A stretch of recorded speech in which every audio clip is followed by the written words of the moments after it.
Hi, I'm Dr. Helena Cundill, and I'm a teaching fellow at the University of Aberdeen and a researcher with the Centre for Autism and Theology.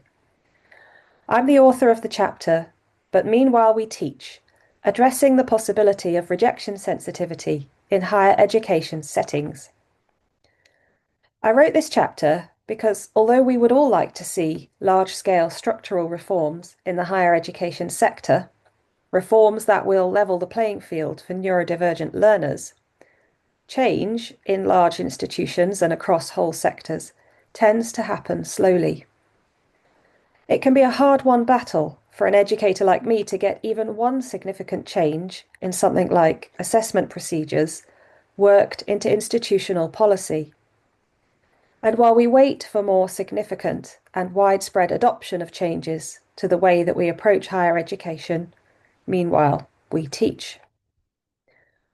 In my research, where I work among many neurodivergent people, I've been made aware of a phenomenon called rejection sensitivity, which is where certain people experience interpersonal rejection much more intensely and painfully than what is typical for the other people around them in a certain setting, such as a classroom or a seminar room. Being highly rejection sensitive in this way can impact learning because it makes it harder to join in with class discussions, to take part in group work, and to complete assessed work that will then be graded or shared.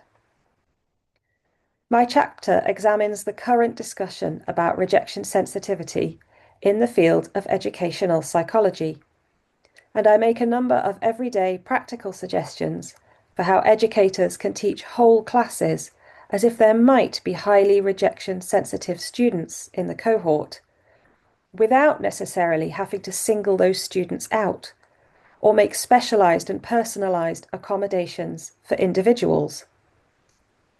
I propose some changes to teaching practices, especially with the use of what is sometimes called Socratic method, that is, teaching through back and forth dialogue with a class. But I also propose adjustments to assessment practices, rethinking what assessment is designed to do, and considering some ways that students can have agency in designing their own assessments as a way to benchmark their learning. The chapter is not meant to replace the need for more widespread structural reform. But as we wait and work towards those wider reforms taking place, I hope the chapter is helpful for educators such as me, such as you, because meanwhile, we teach. So thank you for your interest in this publication.